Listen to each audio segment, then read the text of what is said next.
En tant que survivant ou survivante de l'un des nombreux externats indiens ou externats fédéraux à travers le Canada, vous espérez depuis longtemps que justice soit faite. Et cet espoir réside dans le fait qu'un règlement vous permettra de franchir une étape dans la voie de la guérison.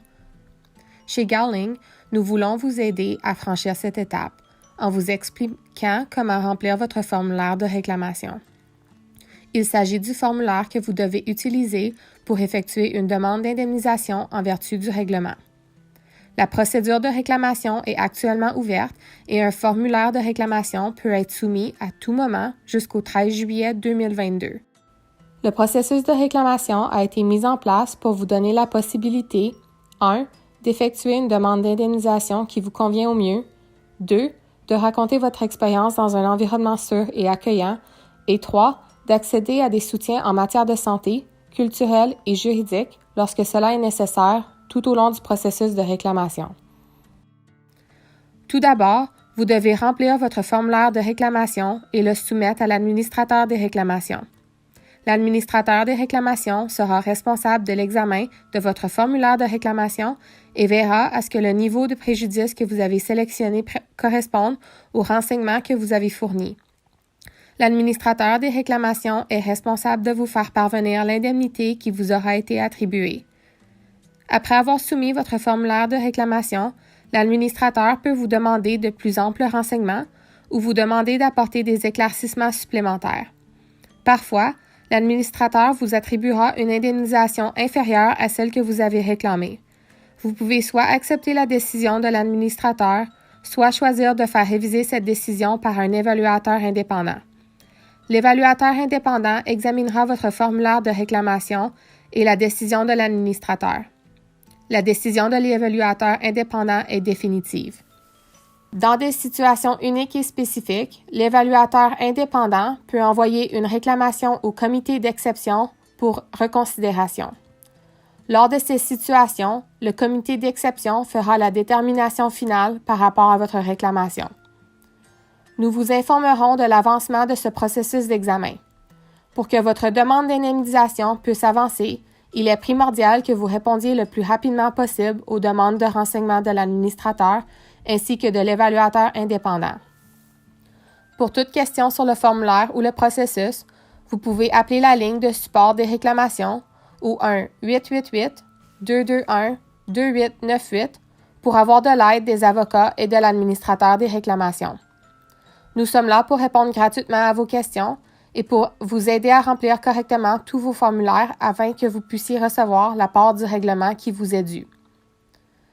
Vous trouverez votre formulaire de réclamation sur indiandayschools.com ou, si vous souhaitez que l'on vous poste le formulaire de réclamation, vous pouvez appeler le 1-888-221-2898 ou envoyer un courriel à dayschools@gowlingwlg.com. Pour de nombreuses personnes, le remplissage de ce formulaire de réclamation représente un grand pas. Veuillez prendre votre temps. Cette vidéo vous sera utile lorsque vous en aurez besoin. Et si à tout moment, vous ressentez un trouble émotionnel et souhaitez vous confier à quelqu'un, vous pouvez appeler la ligne d'assistance d'écoute d'espoir au 1-855-242-3310. Pour ceux qui ont été touchés par les externats indiens fédéraux, la ligne d'écoute d'espoir offre aux Premières Nations, aux Inuits et aux Métis un service d'intervention d'urgence immédiat. Les conseillers seront là pour écouter et aider toute personne en détresse ayant une forte réaction émotionnelle ou des traumatismes liés à des souvenirs douloureux. Avant de commencer, assurez-vous d'avoir une forme de pièce d'identité émise par le gouvernement, comme un permis de conduire ou une carte d'assurance sociale. Afin d'effectuer votre réclamation, vous devez fournir une copie de votre pièce d'identité. Comme vous pouvez le constater, le formulaire commence par une description du règlement et un rappel de la date limite à laquelle vous devez soumettre votre formulaire de réclamation rempli. N'oubliez pas, vous devez soumettre votre formulaire de réclamation au plus tard le 13 juillet 2022. La section suivante présente un historique des externats et un lien vers les écoles admissibles en vertu du règlement. Nous vous encourageons à cliquer sur le lien afin de vous assurer que l'école que vous avez fréquentée est répertoriée. Encore une fois, Si vous avez des questions à propos du règlement ou l'information requise sur le formulaire, envoyez un courriel à dayschools@garlingwlg.com ou appelez les avocats du groupe Garling WLG à ce numéro. Nous sommes là pour répondre gratuitement à vos questions. La section suivante concerne l'admissibilité. Pour être admissible à une indemnisation, vous devez être une personne qui, à la fois, a fréquenté un externat indien fédéral ou un externat fédéral financé, géré et contrôlé par le Canada et a été victime de violences ou de préjudices de la part du personnel enseignant, de fonctionnaires, d'étudiants ou d'autres tierces parties à l'école. Veuillez noter que vous ne pouvez pas faire de réclamation relative à des préjudices pour lesquels vous avez déjà reçu un règlement de la part du Canada. Cette limitation n'inclut pas l'indemnisation que vous pourriez avoir reçue en vertu du règlement relatif au pensionnat indien. Même si vous avez perçu une indemnisation en vertu de la CRRPI, vous pouvez toujours effectuer une réclamation en vertu de ce règlement. Vous pouvez maintenant commencer à remplir le formulaire. Le formulaire contient 7 parties à remplir. Même s'il n'est pas nécessaire de les remplir toutes, il est préférable que vous les parcouriez toutes juste pour vous en assurer. La première partie est une section simple et directe. Vous devez juste vous assurer de remplir les bons renseignements, surtout si vous le remplissez pour quelqu'un d'autre. Vous commencez avec un prénom, le deuxième nom si vous ou l'autre personne en avez un, et le nom de famille. Si d'autres noms ont été utilisés lors de la fréquentation de l'école, comme un nom de jeune fille, un nom d'adoption ou un surnom, ajoutez-les dans cette section. Ensuite, vous devez ajouter une date de naissance. Et si c'est pour une personne décédée, la date de son décès.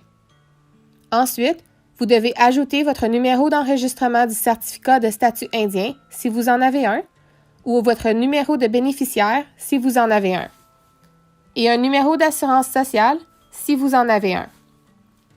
La partie suivante vous demande de préciser votre adresse et vos coordonnées.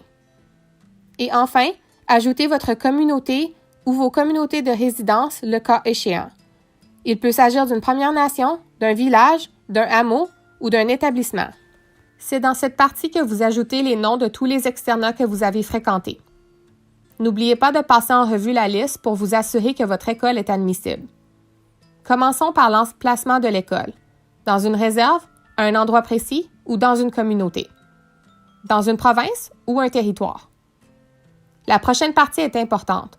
Vous devez indiquer la toute première année où vous avez fréquenté l'externat ou votre âge à cette époque. Ensuite, vous devez indiquer la dernière année où vous avez fréquenté l'école ou votre âge à cette époque. L'année suffit.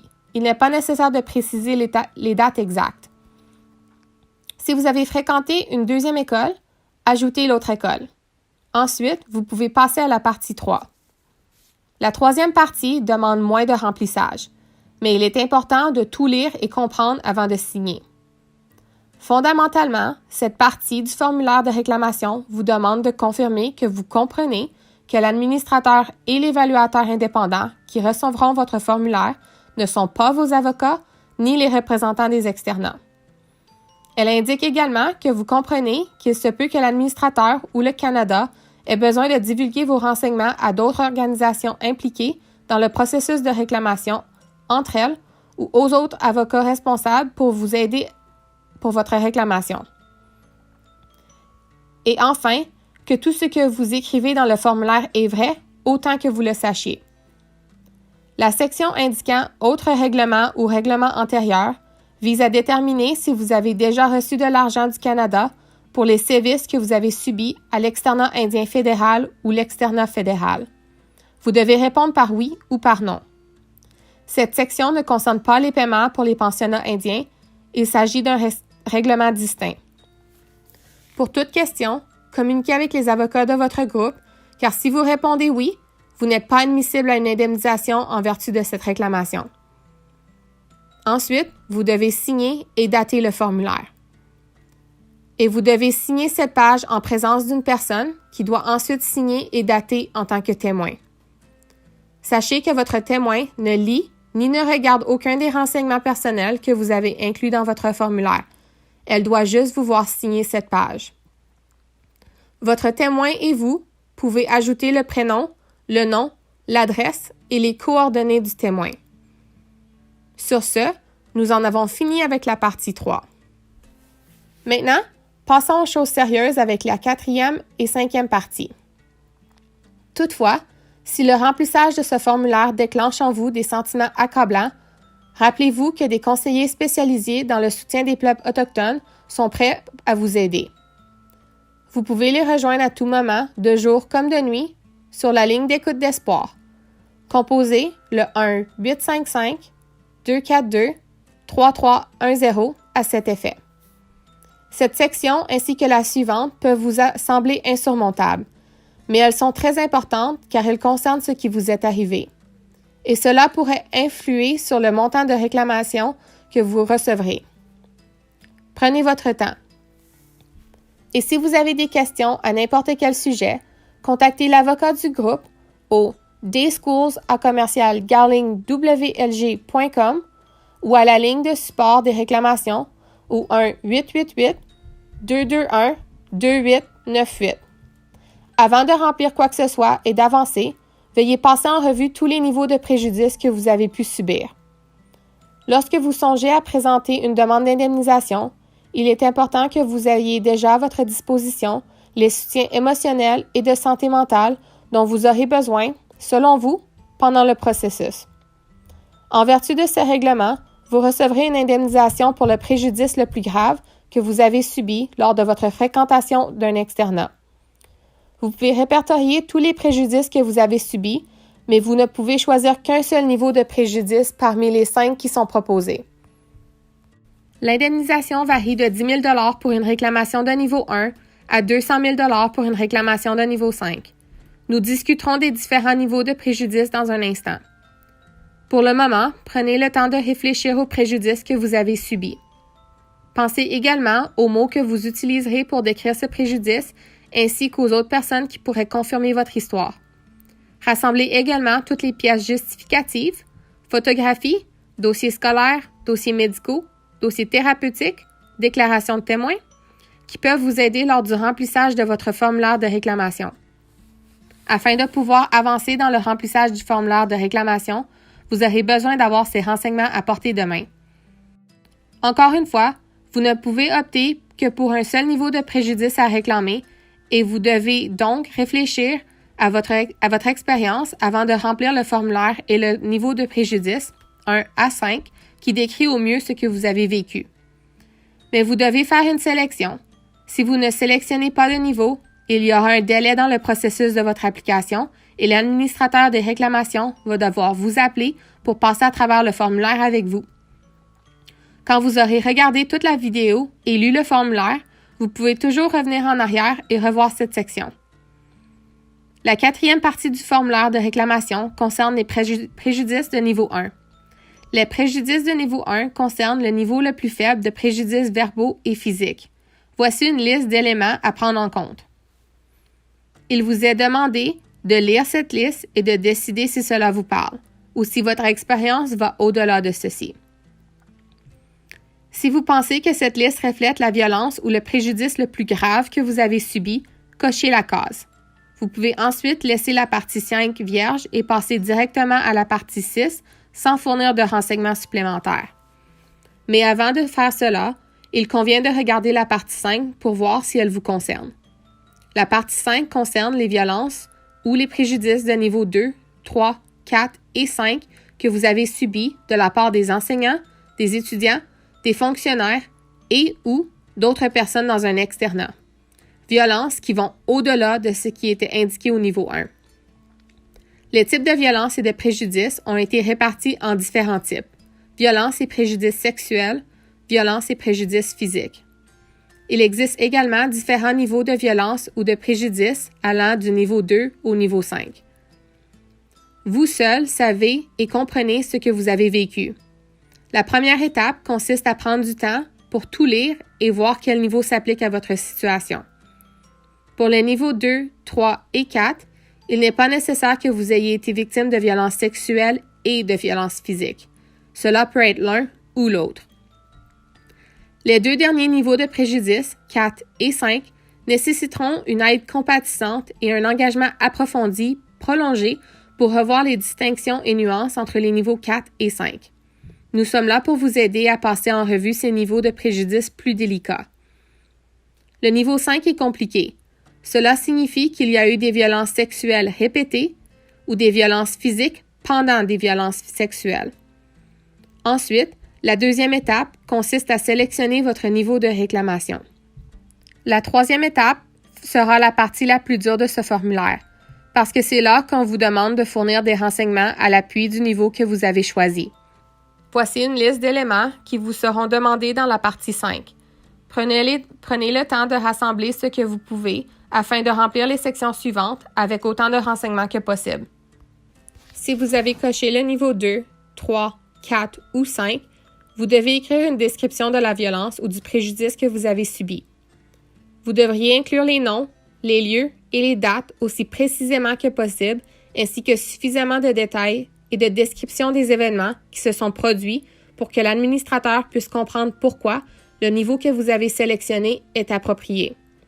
N'oubliez pas d'inclure une description à la fois des incidents survenus et des blessures ou des préjudices, physiques ou mentaux, qui en ont résulté. Et si vous avez, alors ou depuis, reçu des soins médicaux ou essayé d'obtenir des soins médicaux par rapport à cet incident, veuillez également noter ces renseignements. Vous pouvez faire court, vos souvenirs suffiront. Et si vous souhaitez relever plusieurs faits, n'hésitez pas à ajouter autant de pages que nécessaire que vous joindrez à votre formulaire final et marquerez comme partie 5A. Ensuite, il vous est demandé de déterminer le poste et ou le nom de la personne ou des personnes ayant causé la violence ou le préjudice. Il peut s'agir d'un enseignant, d'un fonctionnaire, d'un autre étudiant ou d'un membre du personnel. Si vous êtes au niveau 4 ou 5, il vous faut fournir les noms, descriptions et ou postes de la personne ou des personnes qui ont causé la violence. Dans la partie 5C, vous devez donner les preuves que vous avez fréquenté un externat. Elles doivent être fournies si vous faites une réclamation de niveau 2 à 5. Les preuves peuvent consister d'éléments comme bulletin scolaire, formulaire d'inscription, photo de classe, lettre du corps enseignant ou de la direction, ou autres archives comme les albums de finissants ou les articles dans un journal étudiant. Établissez une liste des documents que vous avez, puis joignez des copies à l'ensemble de votre formulaire rempli. Conservez toujours vos originaux. Quand il s'agit de réclamation, plus vous pouvez montrer des preuves à l'appui de votre expérience, mieux c'est. Cette partie est destinée aux renseignements provenant des membres de la famille et des amis qui savent ce qui vous est arrivé. Vous allez vouloir leur demander d'écrire leur histoire de ce qui s'est passé et de joindre des copies des documents qu'ils ont, photos, journal ou autres documents qu'ils pensent vont vous aider. Les lettres des aînés peuvent être inclus dans cette section. Assurez-vous de répertorier les personnes qui partagent leurs renseignements et les dossiers que vous joignez au formulaire. Si personne n'est au courant de ce qui vous est arrivé, ce n'est pas grave. Il y a une autre façon de procéder, décrite plus tard dans la vidéo.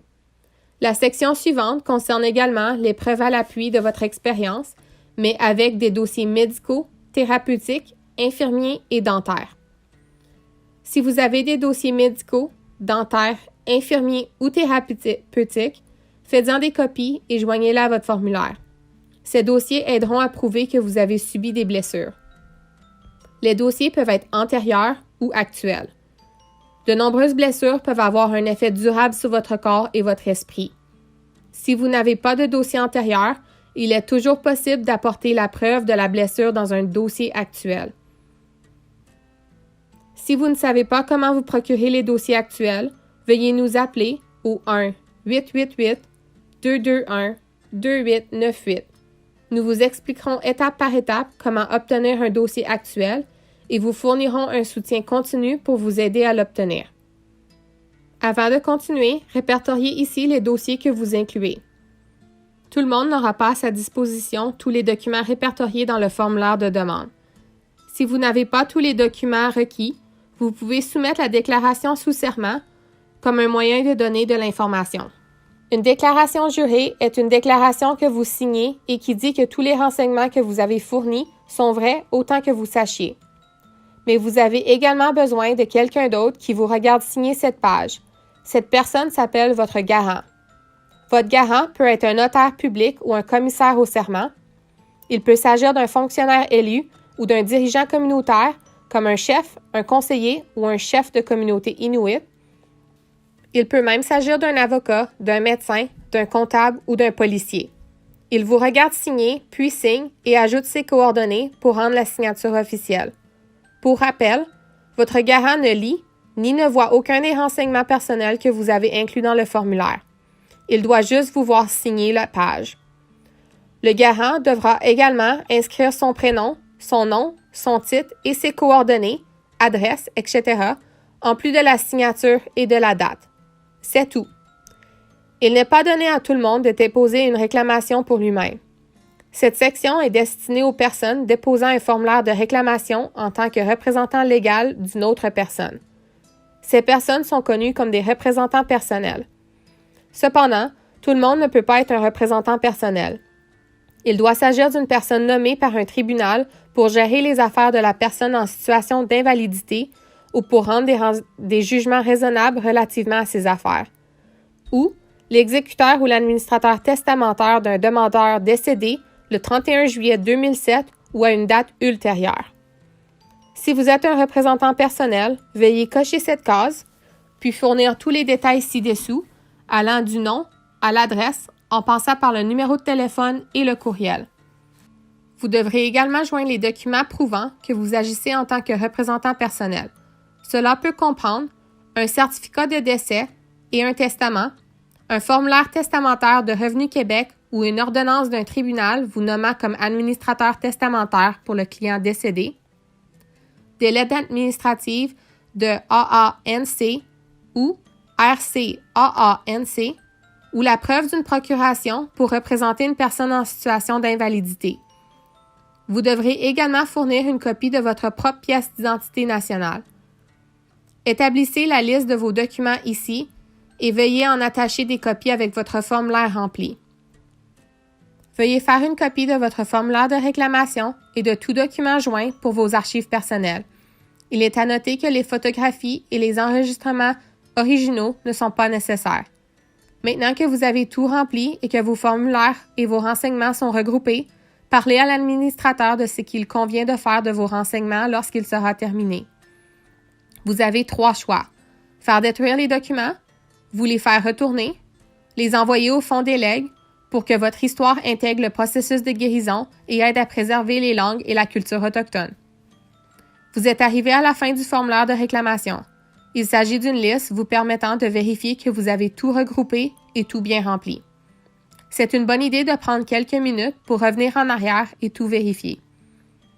Ensuite, regroupez l'ensemble sous enveloppe et postez-le à Administrateur des réclamations du recours collectif concernant les externats indiens aux soins de Deloitte, par courrier à la boîte postale 1775 à Toronto, Ontario, Canada, M5C0A2 ou par télécopieur au 1-416-366-1102 ou par courriel au indiandayschools@commercialdeloitte.ca.